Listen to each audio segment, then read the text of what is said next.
Welcome to Learning Monkey. I am Vikram. In this class, we'll try to understand process for a program.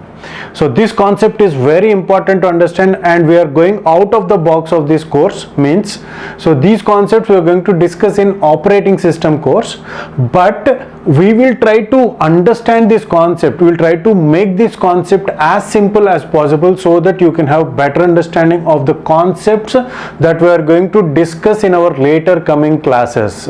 So in order to understand recursion, which we are going to discuss in our later coming classes, we are discussing this class. So this class is very important for us to understand many other concepts that we are going to discuss in our later coming classes. So try to focus more on this concept so that you can have better understanding of the further coming classes.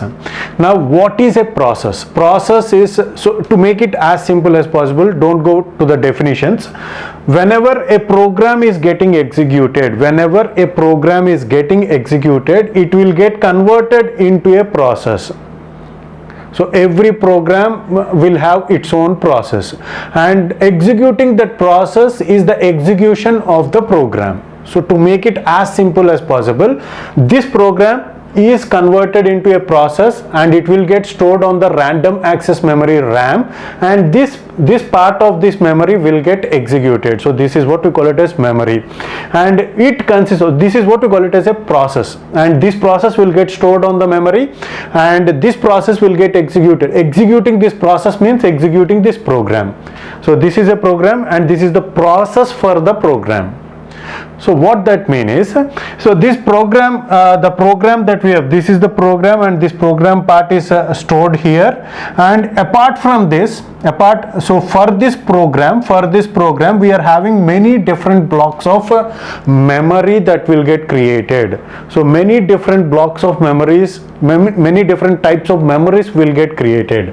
So let's make it simple, not exactly memories, many different type of data structures will get created. Okay, so okay, let's make it simple. So this is this program. For this program, these are the data structures.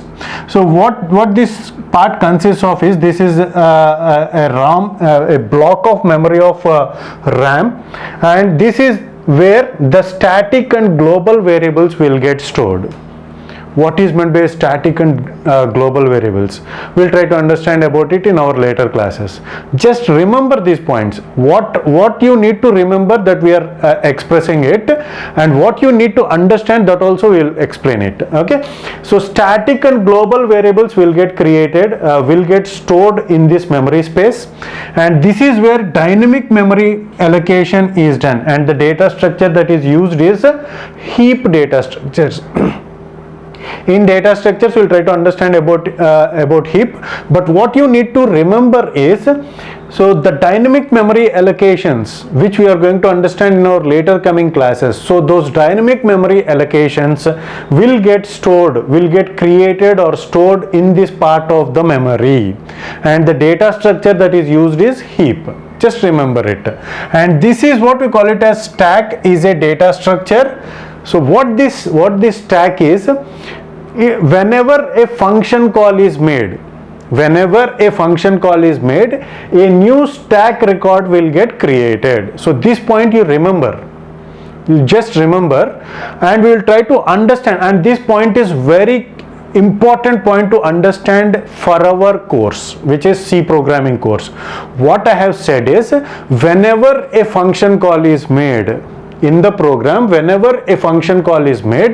new stack record will get created. So this is what we call it as a record, and this record is called as activation record.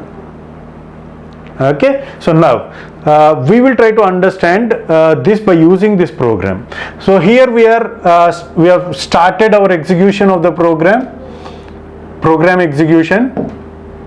In that, first the main function will be called. As we have said, whenever a function call is made, it may be main or any user defined functions. So whenever a function call is made, a new stack record will get created. Try to understand this.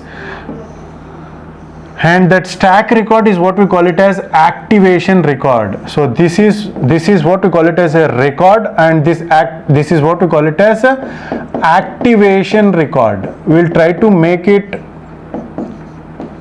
we'll go slowly because to understand this concept. So what this activation record is, all the local variables means the variables that belong to this function. As of now, the variables which belong to this function is what we call it as local variables. All the local variables will be created, the memory for those local variables will be created in this activation record. So this activation record is for which function? Main function. This activation record is for every function call. Again I am telling it, for every function call an activation record will get created. So this activation record is what we call it as this activation record is for main function. What happens within this main function is this activation record is, it is going to store the values of the variables, local variables of that function.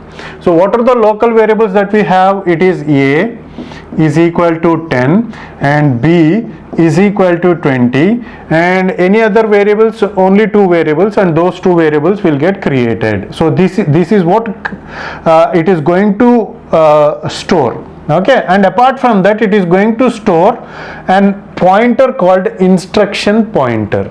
So what is that instruction pointer? We'll try to understand. So these are the lines, these are the line numbers. As of now, we'll take it as line numbers, and these are the line numbers of this function. Okay, so these are the line numbers of this function and this function. So this one will get executed, and which has already been created in this activation record. And next is this function will get, printf will get executed. Again a function call is made. Again a function call is made. As we have discussed, whenever a function call is made, a new activation record will get created. So new function call is made, so another activation record. So this stack is going to extend downwards, as we have said that for function calls, the stack, a new activation record will get created. For dynamic memory allocation, a heap will get created in this way. Okay, so try to understand it. For static and global variables, this is the memory that is allocated within the process of the program. Okay, so now this memory allocation, this activation record is for sum. What are the local variables of this function? The variables which are allocated for this sum is x, y and z. So x is equal to 10, as we have discussed that these values 10 and 20 will get stored in x and y. Y is equal to 20, and the next one is z.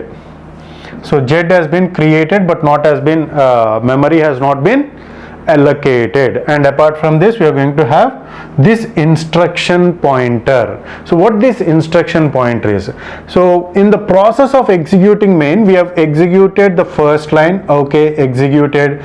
In the process of executing this second line, we have jumped from this function. So this function call, we have jumped from, the program execution has been jumped from here to here. Okay, so here to here the program execution has been jumped, so that line number from where we stopped our execution, so the main function execution has stopped here for temporarily, and we have jumped from here to here. So in order to remember that line number where we have stopped our program execution temporarily, that line number will get stored in this instruction pointer. Try to understand it. Okay, so line number 2 where the execution has been stopped. Okay, so now we came here, this line has been executed into z, and x plus y is equal to z. So now the z value is going to be 30. Okay, and next return z. Return z means this value, z value will be returned back to this sum. Okay, so that will get written back to sum, and 30 will get printed, and now based upon this instruction pointer. So what that instruction pointer is, so after the execution of this function, this will get deleted, this will get deleted, this activation record will get deleted. So once the function has been executed, the activation record will get deleted. Okay, so this activation record will get deleted, and now we have stopped our execution here at this line of this for this function. We have stopped our execution at this point. At this point means at this line. So now what is the line that we have to execute next? So as it is 2, the next line to be executed is this one. Okay, this one will get executed, this one will get executed. In the sense, we have executed the entire program, and this activation record will also get deleted. Okay, so this is how a process will be created for every program.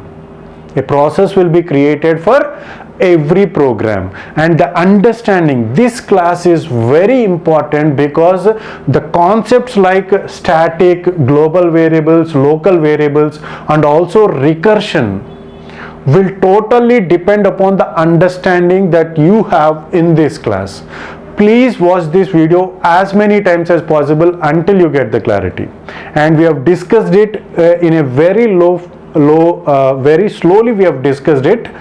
Try to understand it, and if you have any doubts, hope you got the clarity on this concept, and if you have any doubts regarding this concept, please post your doubt in the comment section below. And if you feel that this video is helpful to you, please give us a like, and please share this video with your friends so that they will also get benefited. Thanks for watching.